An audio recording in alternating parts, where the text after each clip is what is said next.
sono Alice e oggi parliamo di drammi cinesi. Oggi parliamo di un dramma cinese del 2023 e mi viene già da ridere perché il grado di interesse nella visione di questo dramma è pari a quando vi trovate a casa dei vostri amici a vedere i filmini e le foto delle loro vacanze.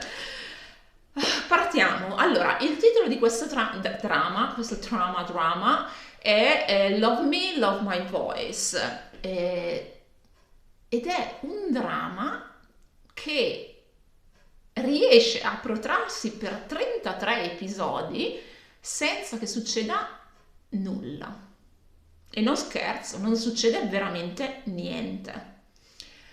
I due protagonisti sono lui, che ovviamente è un figo. Lui è medico, è doppiatore e inoltre ha una abilità culinaria degna di MasterChef. Come riesca a conciliare tutte queste cose rimarrà un mistero che non riusciremo a risolvere, però vabbè, ce ne faremo anche una ragione. Lei invece è una ragazza che è all'ultimo anno di università, studia, non si capisce bene cosa, è attiva, diciamo, nel circolo della composizione musicale barra canto di canzoni barra appunto temi musicali che si accompagnano alle serie animate presenti online. Ha un suo discreto numero di seguaci e pubblica, diciamo, le sue composizioni sotto pseudonimo. Lui, dicevo, è un doppiatore e da qua c'è il collegamento al titolo.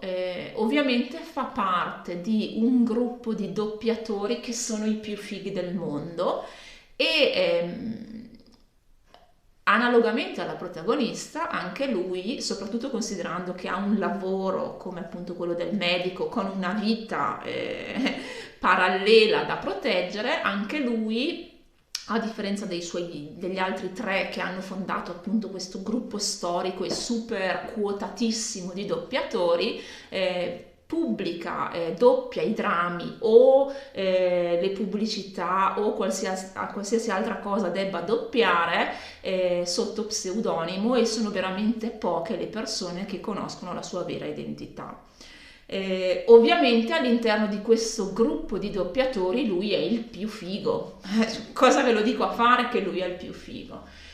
I due sono fan l'uno dell'altra online, finché un giorno lui si inserisce in una chat in cui lei sta parlando con la sua amica perché riconosce la voce e lui aveva già sentito una sua canzone che lei aveva mandato a un'agenzia di X, una demo, e aveva sentito questa composizione ed era rimasto stregato dalla voce, e quindi aveva cercato, siccome questa canzone, questo pezzo che lei aveva sottoposto non aveva né titolo, non aveva il nome del compositore, non aveva nulla che potesse far risalire a lei, cosa che mi viene in mente adesso, non è neanche molto intelligente, perché se tu stai sottoponendo un tuo prodotto a un'agenzia, una casa di produzione che produce serie animate per mettere questo tuo pezzo nei loro prodotti, un minimo di indicazione di chi tu sia ci dovrebbe volere. Invece no, vabbè, soprassediamo perché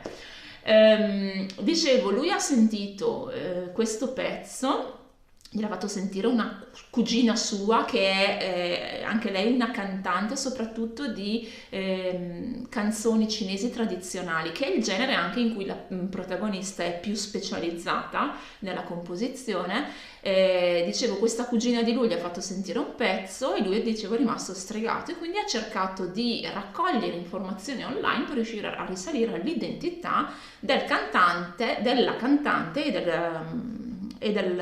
compositore, non sapendo che poi erano la stessa persona. Finché un giorno, appunto, casualmente, perché lui ha un momento libero dal lavoro in ospedale, perché lui è cardiochirurgo, tra l'altro, cioè non è mica il portinaio nell'ospedale, si inserisce in questa chat perché riconosce all'istante la voce di lei, e quindi i due da qua iniziano più o meno a chattare finché lui la invita nello studio di registrazione dove avvengono i doppiaggi per incidere insieme qualcosa. E basta, lì c'è proprio scoppia l'amore subito, lui ha 29 anni, lei 22. Scoppia l'amore subito, si mettono insieme nel giro di un episodio e mezzo, puntata numero 9 si mettono insieme e fino alla puntata 19 non si danno neanche un bacetto, che a me francamente mi ha lasciato un po' quel punto di domanda in mano, perché dico 22 lei, 29 lui, cioè sei insieme a una persona che ti piace, non dico che vi dovete strappare le mutande a vicenda, però un bacino, cioè ti dovrebbe venire voglia di darlo alla persona che ti piace, no? Niente, questi qua praticano la castità e l'autocontrollo. E niente, e quindi il dramma è tutto un susseguirsi di loro due che si sorridono, che passeggiano, lui che cucina per lei perché ovviamente lei è una ghiottona di prim'ordine, come spesso succede alle protagoniste dei drammi cinesi che mangiano come se avessero 3 stomaci come le vacche inteso animale, non insulto, vanno in bicicletta, poi si sorridono un altro po', poi si guardano, poi fanno un'altra passeggiata, cioè così, 33 episodi. Gli avvenimenti di questo dramma, se così li possiamo chiamare, perché veramente è proprio uno stretch di significato di quelli davvero molto grandi, gli avvenimenti di questo dramma si mettono insieme. Lui a un certo punto decide che non riesce più a conciliare il lavoro il lavoro principale, che è quello di medico, con quello di doppiatore. E quindi decide di ritirarsi dal doppiaggio attivo, ma rimanere come direttore del doppiaggio, quindi quello che fa tutto il dietro le quinte del lavoro di doppiaggio. Come questa cosa sia meno impattante sul suo lavoro e sul suo programma giornaliero, rimane un mistero come quello di cui parlavamo prima, e rimarrà un mistero. Lui le chiede di sposarlo e 2 anni dopo vanno in un posto dove avevano fatto un viaggio intanto che si erano appena messi insieme per scattare le foto del matrimonio. 4. È così, allora non c'è un conflitto, non c'è un'incomprensione, non c'è un equivoco. Ci sono 2 coppie secondarie che sono talmente marginali che se le togliessero non cambierebbe assolutamente nulla, e ci sono degli amici che non si fanno i cazzi loro manco a dargli 100 euro, insopportabili, che continuano ogni volta che vedono che lui, perché lui ovviamente poi è il fidanzato perfetto, sempre attento, sempre presente, proprio a momenti le stende la giacca sopra le pozzanghere perché non si bagna i piedi, e continuano a stuzzicarlo e a prenderlo in giro come se fossero dei bambini delle elementari. Ok, amici insopportabili. E anche lei ha 2 o 3 amiche di quelle che continuano a stuzzicarla e a pungolarla con battutine veramente fuori luogo. In più, quando scoprono che il fidanzato è questo personaggio leggendario nel mondo del doppiaggio, scatta proprio il fangirling all'ennesima potenza. Che dico? Allora, a piccole dosi nell'economia generale della trama ci potrebbe anche stare, ma 33 episodi così, ragazzi miei, ma che senso ha? Cioè, non c'è veramente un'ombra su questa storia, e il problema è che risulta estremamente noiosa. Un altro problema è che io l'ho guardato tutto nella speranza, sono sincera, che qualcosa si smuovesse. Ok? Perché è vero che non è che debbano succedere cose mirabolanti, però c'è un minimo di accadimento, una direzione. Allora, lui ha la sua vita tra il doppiaggio, l'ospedale e i momenti in cui appunto ci sono le riprese di MasterChef, ok? Ma lei esiste come satellite di lui che gli gira intorno come i satelliti di Giove attorno a Giove, e poi ha poco altro che la caratterizzi. Sì, ogni tanto si risveglia perché Dicevo, lei compone musica tradizionale cinese con canzoni all'occorrenza, con testi di canzoni all'occorrenza, magari collaborando anche con amici. Ha anche lei un piccolo studiolo in cui realizzano appunto queste composizioni con altre 2 o 3 persone.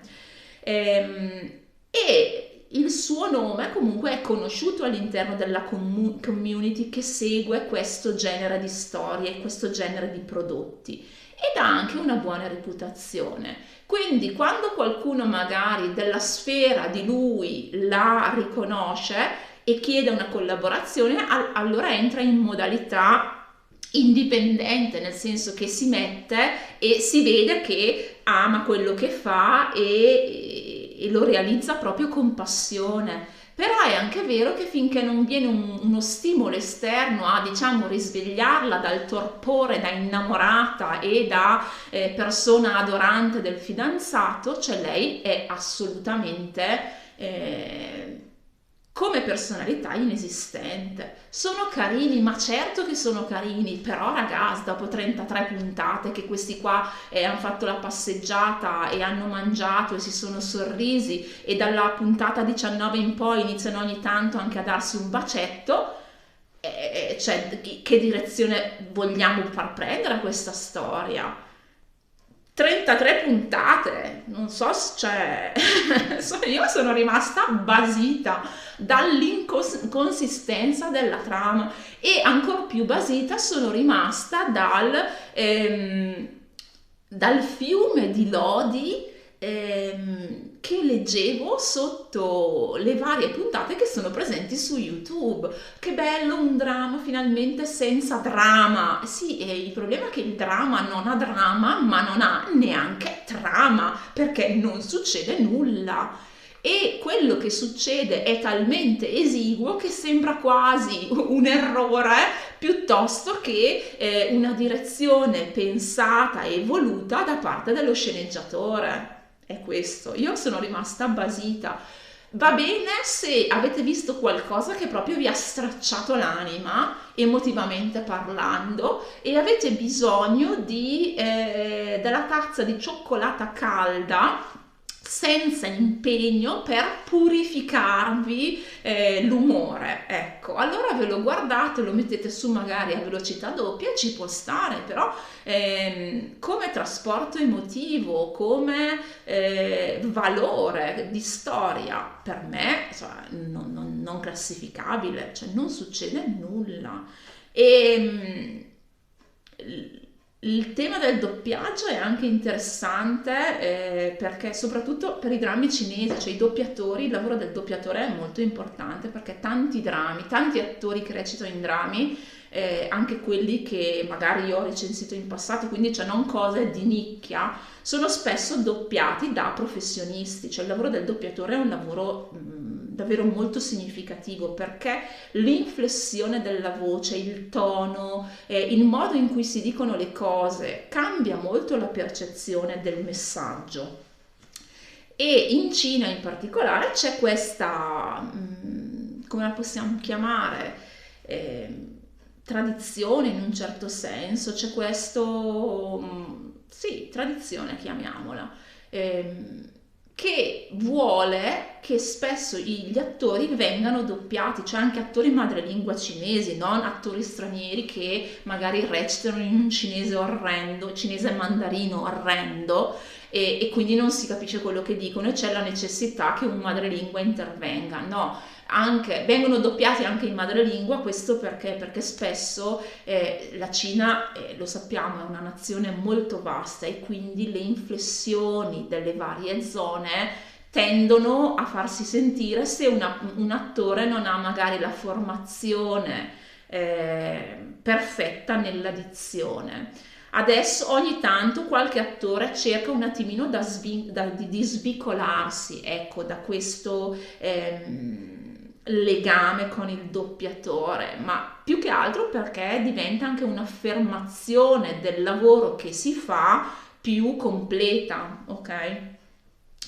E quindi ecco, è interessante, ecco, nella storia qua è tutto legato in particolar modo alle serie animate oppure al lavoro del cosplayer che mette in scena una storia ma senza la voce, perché la voce appunto viene affidata al lavoro di persone esterne. Sarebbe stato bello magari, non so, vedere qualcosa anche un pochino più in profondità di questo lavoro. Invece, ovviamente, il protagonista figo, c'è lui, ehm, sa tutto, cioè già sa le intenzioni, lo vediamo qualche volta che legge qualche screenplay, come si chiamano, qualche copione, ecco, e dà già le direttive soprattutto a quelli nuovi che iniziano, perché sa già l'intenzione, come renderla, come farlo, perché lui ovviamente è genio. E la cosa fa ancora un po' più sorridere se ci penso, perché ho detto lui ha 29 anni e lo studio durante gli eventi che vengono narrati compie 10 anni, quindi vuol dire che lui ha iniziato a 19 anni a occuparsi di doppiaggio e già prima comunque s'arrabattava con l'editing, col montaggio, con tutte quelle attività un po' dietro le quinte che accompagnano appunto il doppiaggio.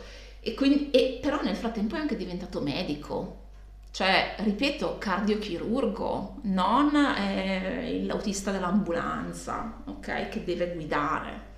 Vabbè, niente, no, mi sarebbe piaciuto vedere magari qualcosa cioè se la storia è così un pochino scarna dal punto di vista dell'evento, perché accompagniamo l'evoluzione della coppia, che ci può stare, allora magari cerchiamo di intermezzare appunto la narrazione con uno zoom un pochino sulle specifiche occupazioni. Invece, come ho detto, lei è assolutamente trasparente e lui è talmente perfetto da risultare assolutamente irrealistico.